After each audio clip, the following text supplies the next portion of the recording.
welcome to the Pulse Collective podcast.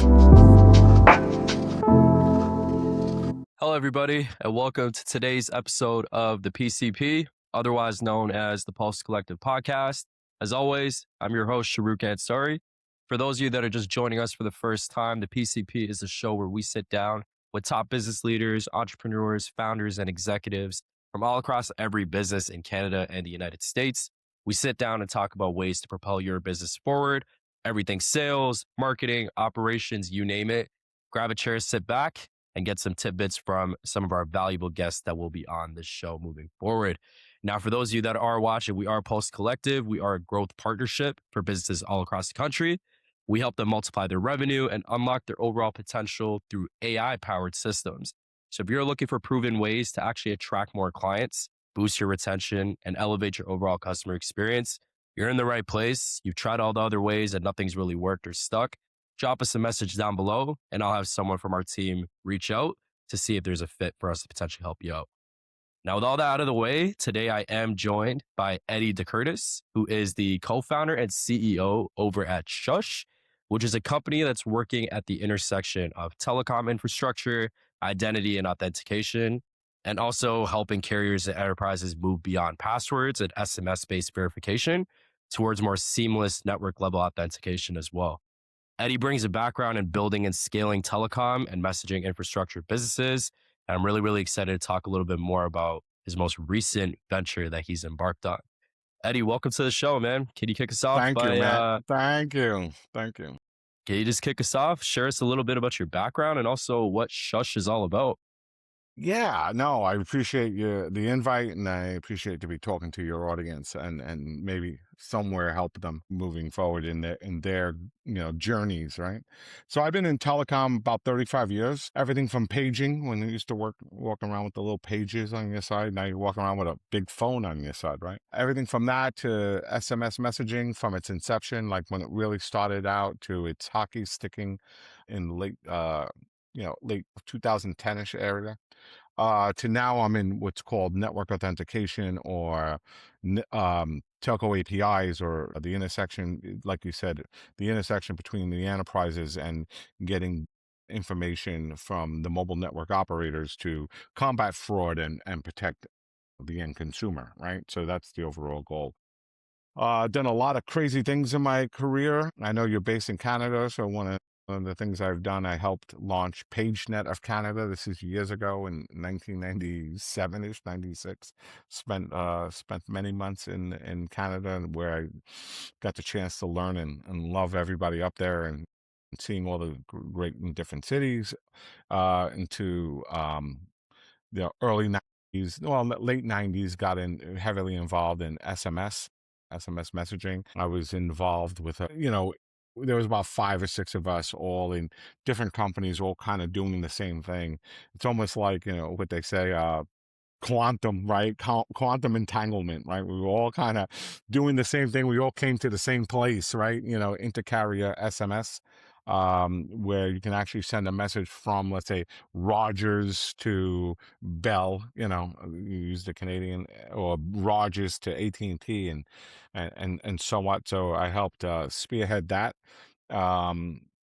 Senior executive roles at some very large companies like a VeriSign, as well as Mavenir. But prior to starting Shush, spent a number of years at Mavenir, as well as LivePerson, who at the time was, I guess, at the forefront of not generative AI, but predictive AI. We were an AI company before AI companies became, the hot topic. I had a great CEO, Rob LoCascio, who was really driven around the whole AI space. I always say I stand on the shoulders of giants. I mean, I have worked with guys who invented half the stuff that we use on a daily basis. Like, they taught me, like, that's where I learned a lot of the businesses. And one of the, guys like Alex Spinelli, who developed Alexa, right?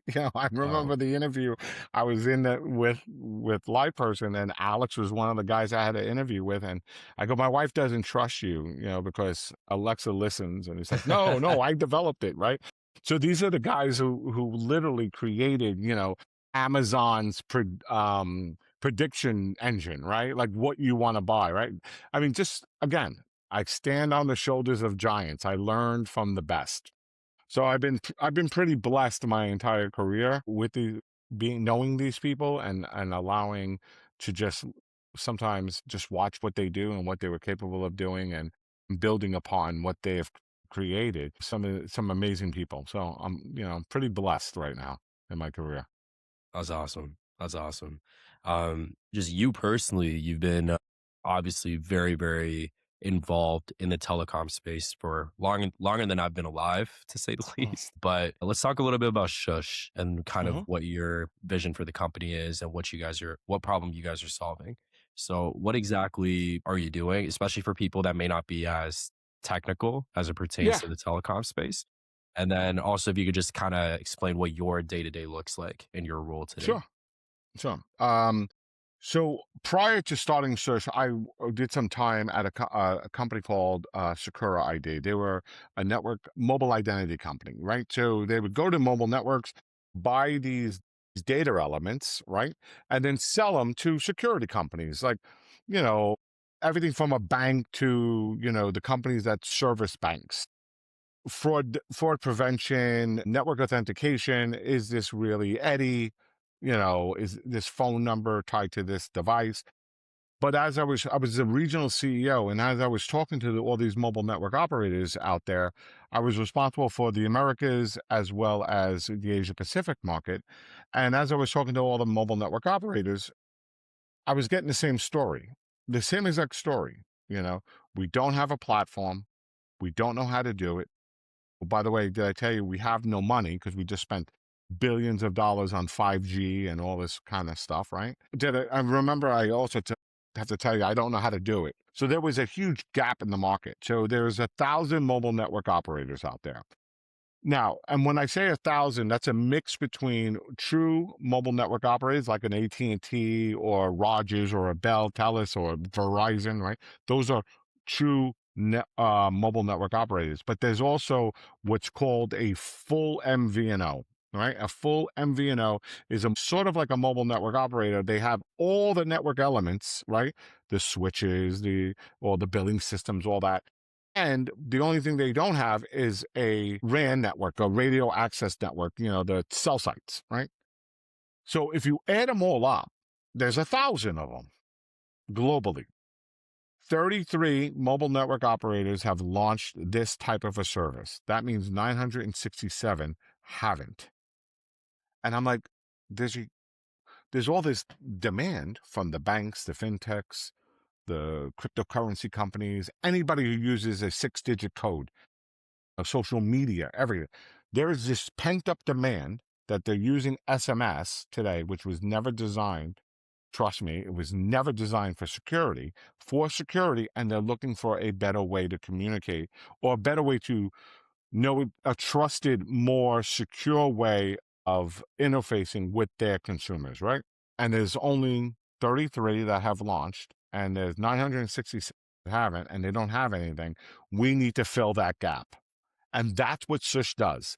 Shush fills that gap. So what we created in 2 years, mind you, is the best in class platform solution for the mobile network operators. I only work with the mobile network operators. I don't work with the banks, the fintechs, or what we call aggregators.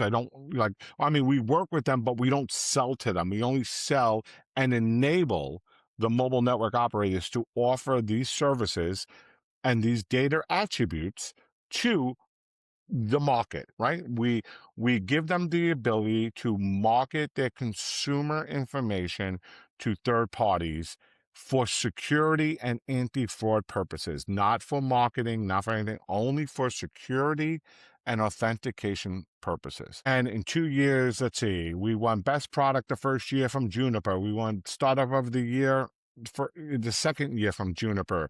We won all these awards. We created a platform that is truly best in class. It has more APIs and service offerings than any other platform out there.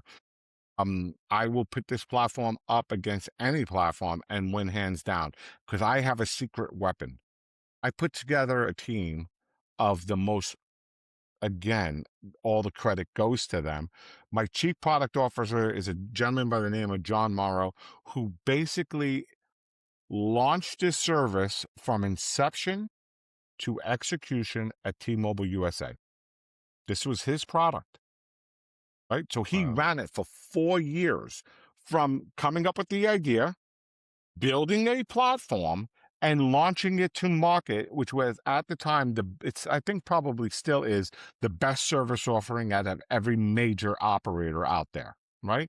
When he left and came to work here at Shush, they were doing 500 million API calls a month. Wow. Crazy. Nothing compares to it. And the mantra of the company, and almost like our mission statement, is we have to be best in class. So we have 47 APIs, right? The GSMA, the industry association, has these 2 programs: Open Gateway, which we're involved with and we're a leader in, and the Chimera project, which is handled by the Linux Foundation, which is trying to standardize these APIs. We have more certification on the standard APIs that are stable than any other platform in the world. Okay, so we have 10 certifications. Nearest competitor has 3 or 4, right? We are also on the latest version.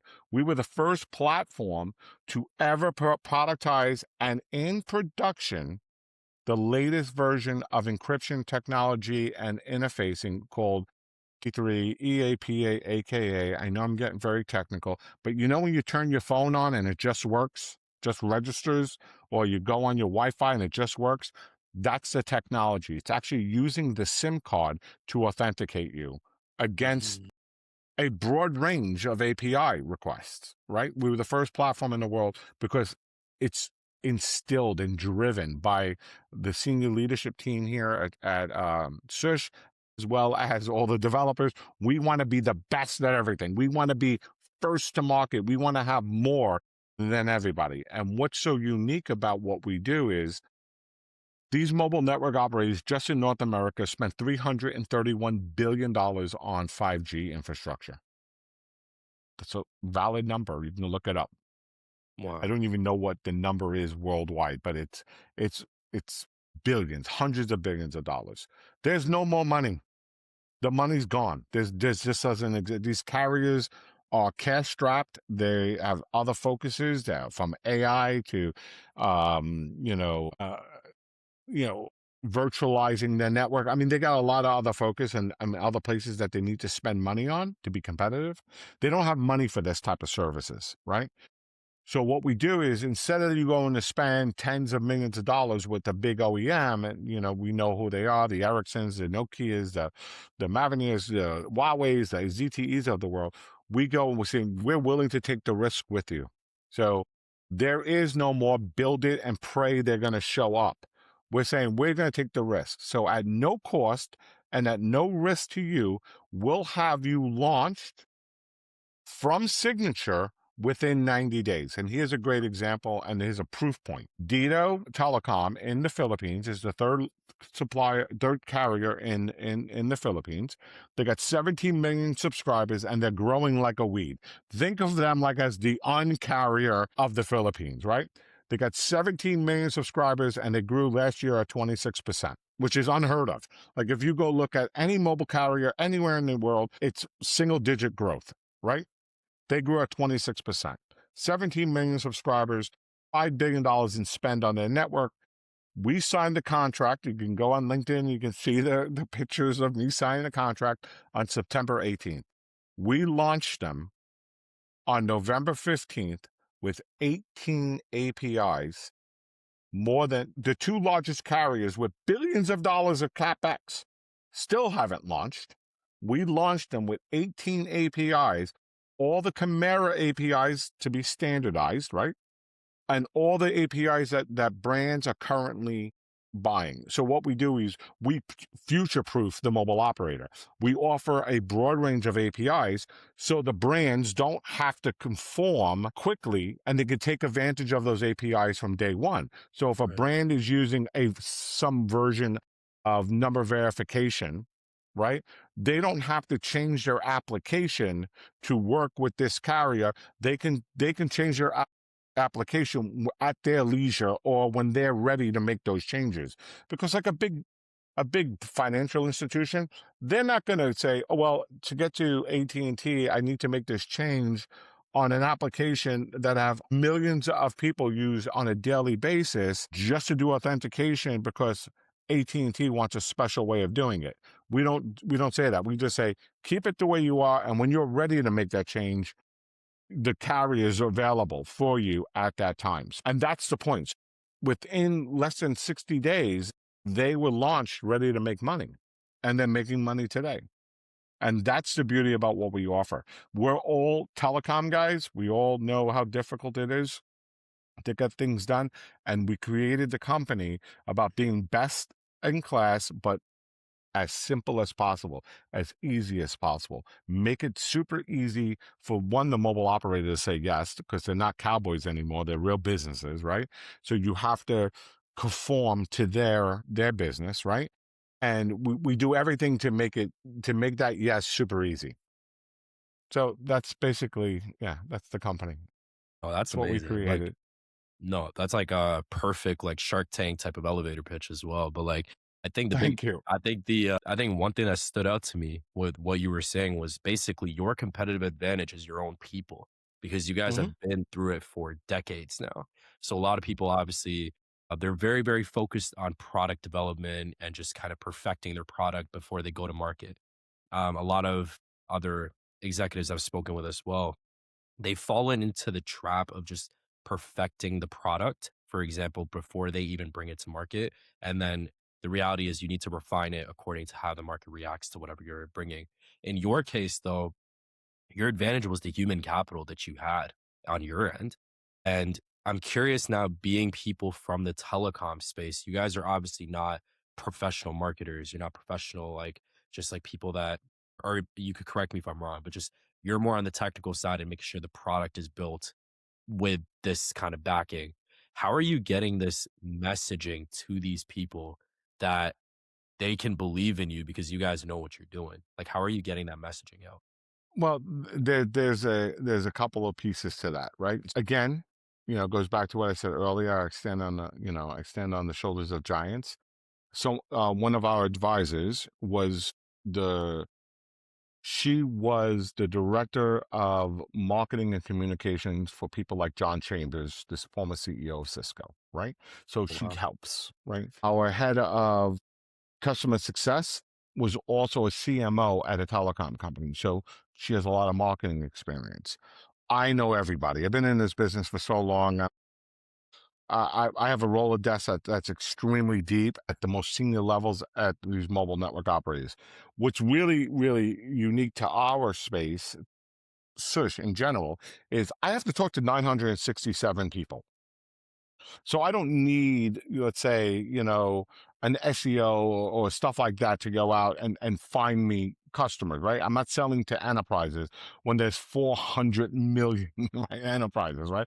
I don't need that, right? So I don't have to have a massive sales organization, but I do have to have a sales organization that is quite technical and quite experienced. So you have to, it's not an entry level position, right? So that's a big challenge. But I'm lucky enough that I have a broad network, right, from people all over.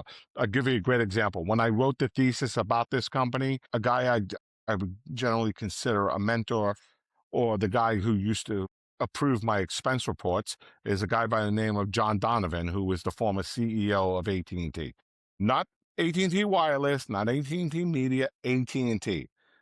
And he gave me an hour to pitch, right? And gave me free advice, right? So that's at the level of where we can get to. Now, our relationships get to that type of a level. And it's imperative, especially when you need that level of trust. This is a mobile network. These are regulated organizations, right? So you have to be able to instill that trust in them, that they have trust in you, that you're going to deliver what you say you're going to deliver at, again, no risk. Because the fines to a mobile network operator are in millions of dollars, and they cannot have the risk Again, I am a startup. There's no if and buts about it. I am a startup. So I have to have the people that they trust as well as trusting me to deliver on what we say we're going to deliver in the most secure way that they are not going to be, they're not going to have to get, they're not getting that phone call. Hey, we Right. just fined you $100 million. They're not getting that. And so that's a lot of that's the human capital was extremely important to myself and my co-founder of getting the right people in the right roles. But there's one thing we do really quick. If we don't have the right person in the right role, we change it really, really quick. We don't, we this is not a company that you can grow into your role. You have to be able to hit the ground running, know the right people, know all the technology, right? We're not here to teach. We're not yet. We're not there yet. Hopefully someday we would be there, but right now we're not. Right now it has to be the top of the games, right? My head of network engineering, 35 years building these networks, operating these networks within some of the largest mobile network operators in the world. It's funny. We were talking to an OEM and, little whippersnapper, Yeah. was there for a few years. And he's like, dude, I've been doing this 35 years. What do you want to learn? I can teach you, Right. you know what I mean? That gives the carriers, a lot of, comfort, right? One very large operator that we're working with in the market, it was us against a very, very large OEM. We passed the security audit, they didn't. Wow. So that's why. So everything we do is around, all that.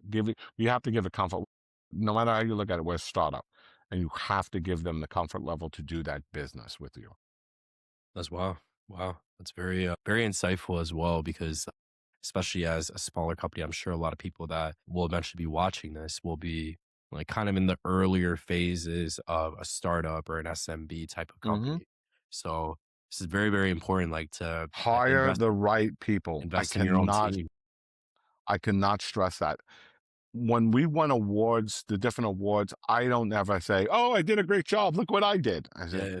"This is for the people that have worked 24 hours a day, 7 days a week, have killed themselves. This is theirs. This is not my award. I came up with an idea. It was a great idea. Knew the right people. I got the right people together, but the delivery was all them, all them." Right.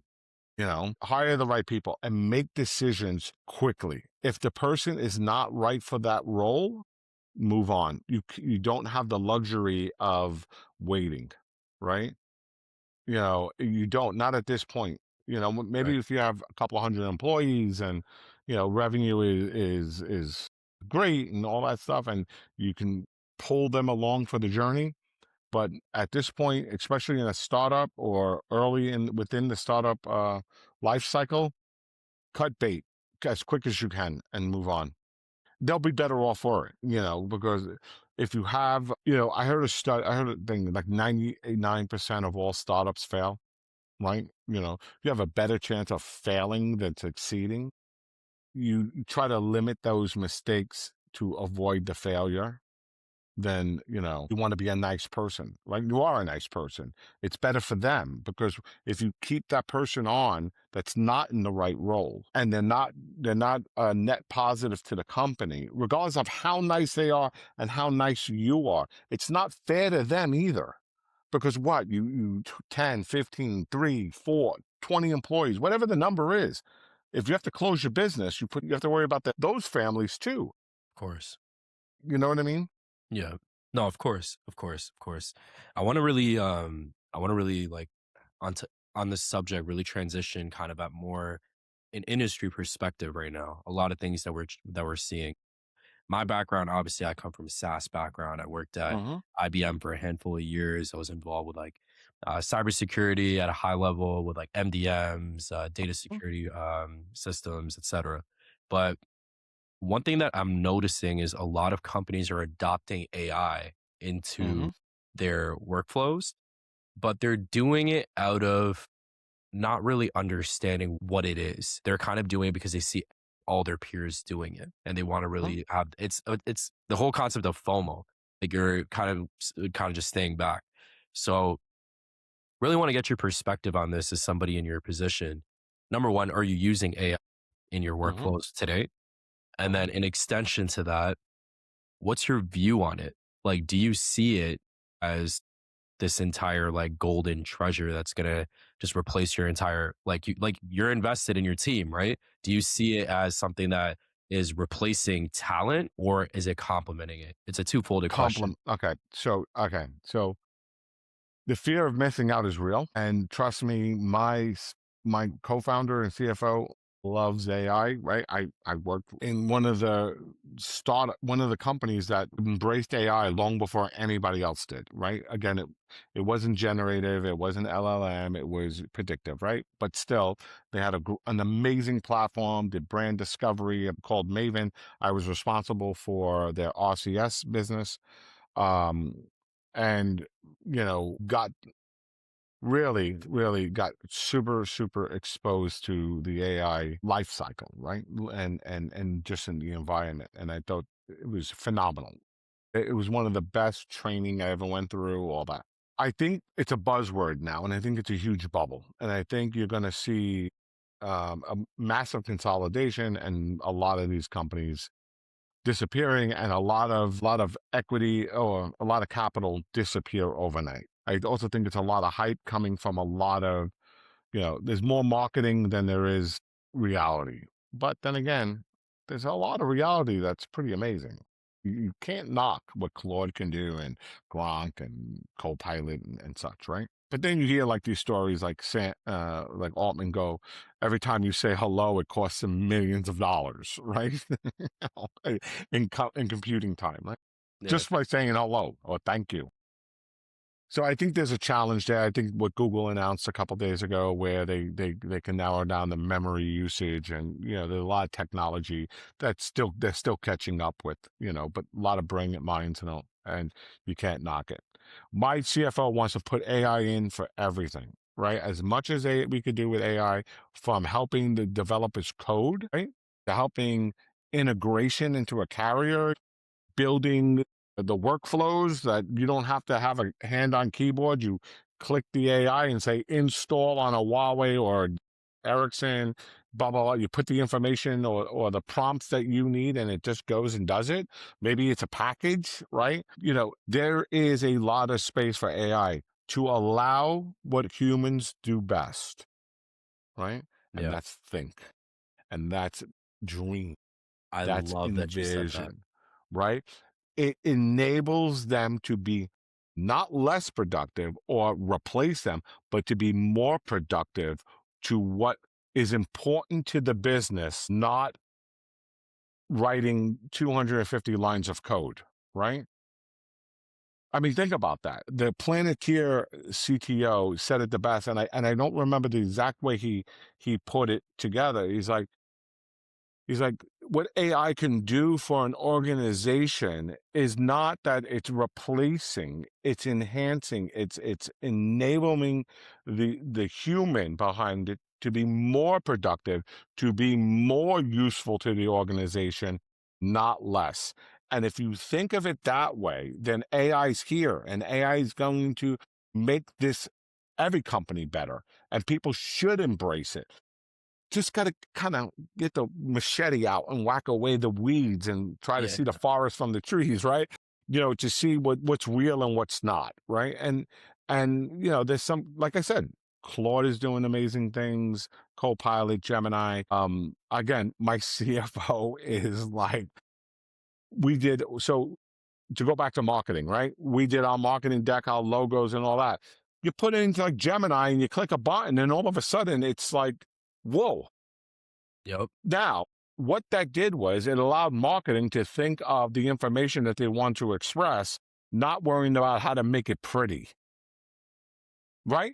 That's what you want. There's I don't know if you saw the most recent updates with Gemini and also Claude, but the whole, I'm forgetting the name of it, but it's basically it's a designer update that not just creates, it's exactly what you're saying. It creates entire marketing decks. So your logo, your slogan, your entire marketing, your branding, your brand Hmm. messaging, like whatever the case may be, it builds those out. And now Claude actually came out just last week with something where your employee or whoever's working could be at their desk. And let's say their task for the day where they had to create one or two spreadsheets, they had to do some financial breakdowns, they had to create some email campaigns, they had to do whatever the case may be, like marketing. What it Hmm. actually does is it takes control of your computer and it goes into each application that you would be doing yourself, and it completely simulates you as you're You. at your desk, even though you're not there. Okay, so I need to use that. I saw that. My Yeah. buddy reached out to me, who's a big AI guy, and goes, "Have you seen this?" And I'm like, "Oh my God, I need this in my life." It Yep. basically it clones you, right? Yep. It clones you to do it. But what it does is it will free me up to do what's really important for the company, if be it raise money, hire, meet a customer, or whatever. Well, that tedious work that I I'll tell you what I do. I log into my email every morning and I click on all the emails that came in and the stuff that I need to work on. I bring up those emails and I kind of put them to the side, and then I go after each one. I go, I prioritize what's important and what's not, and I take care. If I can have something just deal with the knowing me, that's my concern, because you got to build your data set about Of you. And course. I think someone needs to figure out how to make that easy, and not just me creating prompts all the time and remembering my data set, right? I think if someone can help create something that creates your data set for you, I think it will make my life easy, because I'm lazy, and just be able to handle those tasks, right? That in itself is a massive time saver for allowing me to be more valuable to not only my company but to my shareholders, right? Yeah. I want to ask you a And very that's what I specific. was saying. And that's what I was saying, where it Yeah. makes you better, not taking away from you. 100%. I completely agree. I totally agree. Like I've completely operationalized and streamlined every single thing you can think of at this point, but you still need people. Like you need people Hmm. to execute. For example, if we have we have clients that they need our help with like generating consistent leads. We don't have Hmm. somebody sitting down emailing people all day. Like in a lot of enterprise sales teams, I've been on That's it. multiple enterprise sales teams. You're tasked half of the day to build a list of people that these are the Hmm. people you need to target. Building those lists is very, very, very tedious and time consuming. And then on top of that, then you need to create custom messaging. You're not just going to send one message to the same 100 people. So it's actually building a system. So we ended up building a system now where it does the research. It understands your prospect. It understands the company. It'll create email copies. So now the people like on our sales side, they don't need to send those messages out. They just need to go on the actual calls with those people. So then you're not Hmm. spending hours of your day on But that not is great for an enterprise. But here's the challenge I have. Here's not my challenge. Here's my pushback on that. Ready? One of my partners is sending me outreach emails that are generated to AI, and it's my partner. So I call up one of the senior guys and make fun of them. Get me out of your AI, right? Because basically you scraped all the news about me. You scraped all the information about, from my website and all that. You created a targeted email to me, but your person didn't know that we're already in business together. So why would you send me that email? It just makes me feel like you don't care about this relationship, because absolutely. you already know I'm your customer or I'm your partner. Why would you send it to me? And that's the problem I have with that whole AI, SDR function. If there still needs to be a human in there, somebody who understands that Shush is already a partner of ours, don't send the email to Eddie. And then, or not only don't send the email to Eddie, don't send the email addressed to Eddie to an employee that works with Eddie. That's even worse. I got one of those today. Wow. My head of marketing got, "Hi, Eddie. It was great to see you. It's so nice to see that you won these awards." Like, it was targeted. And I'm like, and it went to the wrong person. That's why humans still need to be in the loop Yeah, I and agree with use that. their brain, I agree with that. right? There are certain which a lot of people which is coming out now when it comes to outreach, a lot of guardrails that you can set up Really to actually like keep these people away. So like exclusions that you can set up. There are different rules that you can essentially create. Maybe like one or interesting. two people per organization that you're actually reaching out to. You're not sending it to like different levels of power, whatever it is. So there's different things. It's still not very polished. I will say that. It's still kind of in Hmm. that phase where, but I see it by the end of this year where people will be able to very, very easily streamline the entire process A to Z. But I'm curious with you. I have two questions before we kind of wrap up because I'm having fun with this, but we also gotta kind of Yeah. keep some time for the end. But because your business right now is built so heavily on obviously APIs, your underlying infrastructure, and the people, where do you see AI creating the most leverage right now? Is it sales? That's Is a it great, fraud no, it's a detection? great Is question. it operations? Like, where is it? It's it's analyzing fraud, right? It's analyzing the fraud and be able to communicate that to one, the customer, the industry in general, right? Where it's coming from, what is the uniqueness. And again, remember, fraud is $1 trillion business right now. It's rivaling the international drug trade, right? So there's no human in the world that can manage all that, right? So you're going to need to integrate AI. I see AI more on the operational integration, development, engineering, like from a task-based type of AI, right? Develop code, develop sandboxes, that kind of stuff. But when we start looking at traffic modeling and Right. stuff, yeah, there's going to be no better tool than implementing AI around that entire traffic modeling, seeing where the fraud's coming from, stopping the fraud before it even starts. Right. A lot of that, what was it? Or what was that movie? Minority Report type stuff, right? That's where the AIs are going to get involved around the whole API structure, right? Where they're going to be able to notify the carrier, like the mobile network operator, will be able to notify the bank that we're starting to see more and more fraud attempts or more requests that don't look correct coming from these general locations around these types of accounts, you know, stuff like that where I think it's going to be very, very important. I mean, we're just dipping our toe in it right now. And you could see a lot of so-called competitors and I don't where AI? Where? Tell me where. You don't have enough, there's not enough data sets that haven't been built enough that you can say where AI. Okay, are you trying to, what was that with the new meme, how to raise money, say you're an AI company, right? I mean, let's be realistic. But a year from now, like you said on the For other thing, a sure. year from now, we'll have a conversation and it will be, oh yeah, we use AI every single day. It's tracking API usage, it's tracking fraud frameworks, and blah, blah, blah, blah, blah, blah, blah, blah, blah. Right. Yeah. I'm a big fan. Very, very cool. Before we kind of wrap up, Eddie, I want to quickly throw.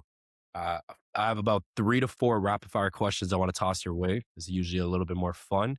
I want to see two will be business related, and then we'll get to a little bit more personally to get to know you a little bit better. Quickly from the start, where do you, obviously as the founder at Shush, where do you want to see yourself 6 to 12 months from Wow. On a beach. No, just kidding. 6 to 12 months from, yeah, 6 to 12 months from now. No, I think the global leader in this space, supporting hundreds of mobile network operators out there, providing, the best in class service while allowing the mobile operator to securely share their subscriber information while making tremendous amounts of money, hopefully. Yeah. So yeah, best in class Love it. solution. Big company. I'm enjoying what we're doing. If you could wave a magic wand right now and just fix Hmm. one recurring challenge that's happening in telecom authentication, either within Hmm. your own company or just what you're seeing in the industry as a whole, what would that be? Control over Google. Control over Google? What do you mean by that? So, I think Google's mantra years ago was "Do no evil." I think they forgot that one. I think there's a new technology called RCS. The carriers, for whatever reason, I can talk for hours on what the carriers did wrong, but I can also talk for hours what Google did wrong. It's now a Google product. It's not a carrier product, no matter what Google says. And so I think there is a challenge there for the mobile network operators to be in that space. It's not, and I ran it for multiple companies, including the company that was the global leader, Mavenir. It's not a carrier service, right? I think, following standards that were put in the industry to make everybody work together, and deciding that if you don't like it, you don't follow it. I think, these are my opinions. I don't think they have they have Google's interest, which they're supposed to, but I think the carriers, the mobile network operators, tend to get a little enamored by him. And I don't know why.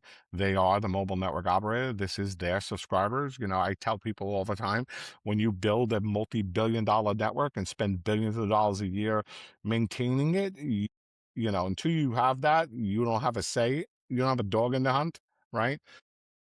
But yeah, I do not think they're a benefit for I do not think some of the decisions that they have made, this is all my opinion, some of the decisions that they have made, I don't think are what the best interest to the mobile network operator or to the end consumer. And people say, well, why do you say that? I go, I have 4 billion reasons for that. So in the last 6 months, Google has been fined $4,063,000,000 for violating people's privacies, right? Oh, It's out there. 3.5 billion euros from the EU, $320 million from the state of Arizona, $400 million from, well, I forgot what other state. Because remember, they said they weren't tracking you, and they were. And then they said they weren't tracking you as long as you turned off "Don't track me," and they were, right? So though, that's a challenge that I have with them. I did see something about that. Yeah, I do remember reading. $4,063,000,000 in fines for violating people's privacy. And this is that's my point. So I think the industry, I have no issues with the Justice Department going after them, or the FTC or the EU. I think someone needs to control them. They're way too big. I really wish they would. I wish the judge would have split them up. I really do. You know, I remember the AT&T back in the day when Judge Green broke them up, all because they wouldn't let MCI and Sprint work. All they had to do was work with them, and no one would have noticed it, right? They didn't, and MCI and Sprint stepped up and sued them, and they broke AT&T up completely. Now they're back to, like, it comes back to where it is. Yeah, I think the Justice Department should have broken them up. They should have broke out search, Chrome, messaging. Yeah, that's my opinion. I think we'll have a whole nother conversation, an episode about Google, Meta, a lot of the privacy laws that have been broken that are completely like out in the open. I've Mhm. also done. I actually have one of my buddies that actually did a deep dive into this, where he kind of like dove into all the different things that talk about the Zuckerbergs and all these like there. It's Mhm. all been intentional. It's been intentionally hidden, but we could definitely get into that. I think that's a Yeah, whole nother episode to hop into that. But I want to get just two last questions out your sure. way. What would you say right now is the biggest misconception about the telecom space? The only place in the world to get SIM swap information, which is the biggest cause of fraud, is the mobile network operator. There is no other place. Apple doesn't have it. Google doesn't have it. Nobody has that information but the mobile network operator. So the three biggest SIM swap fraud cases were in the United States. They were up $500 million in an hour. They did 3 SIM swaps, 500 million in crypto, right? But it's not that. It's the 125 million from that lady last week, 190 million, $190,000 from that lady in New Jersey, right? I think and the only place to get that information is from the mobile network operator, and there needs to be some regulatory rules around this. There need to be some certain thing, but believe it or not, that's the only place in the world to get it. Can't get it any other place, and that's the only place that's going to be able to be stopped. Wow. And last question for you. Eddie, would be if you weren't building Shush right now. I know you kind of touched on it. You'd be on a beach somewhere, but what would you probably be working on? What would you be doing right now? If I wasn't doing Shush, like Shush had an equity event or whatever, whatever. Let's say I moved on, I retired or whatever. Um, I'll be hanging out with my grandkids. That's what I would be doing. Play with my dog. I got the coolest golden doodle in the world. So my dog and my grandkids, that's what I would be doing. Probably be cooking something up though. You'd probably be And chefing cooking something up. something, like cooking something. Yeah. Yeah. Yeah. So Nice. that's probably what I would be doing. But I love what I'm doing now. I want to see it be successful. I'll take it for as long as it will let me drive it. And if I'm blessed enough and something exciting happens, or not, or whatever, I retire and go off into the sunset. Yeah, hanging out with my grandkids and playing with my dog. That's my goal. Love it. Love it. Eddie, man, thank you so much. This has been a super valuable conversation, very insightful. Before we kind of wrap up, can you just let everybody know what's the best place that people can follow your work and also just connect with you as well? Yeah, no, I'm on LinkedIn. I love LinkedIn. I'm a big LinkedIn guy. I'm always on. So find me on LinkedIn. It's Eddie DeCurtis. You can look up Shush. And please, I connect with most people. Yeah, I connect with most people. Some of them you just know when not to connect with them, Yeah, but I do connect with most people. You can follow our company. Our website is www.shushpw. And please, we love talking with everybody. Anything we could do to help. love it. Eddie, thanks again for your time, man. And look forward to hopefully having you on, and best of luck with the business and Thank you. hopefully getting to those goals that you've set for the rest of the year as well. Thank you so much. I appreciate you. Take care. Take care.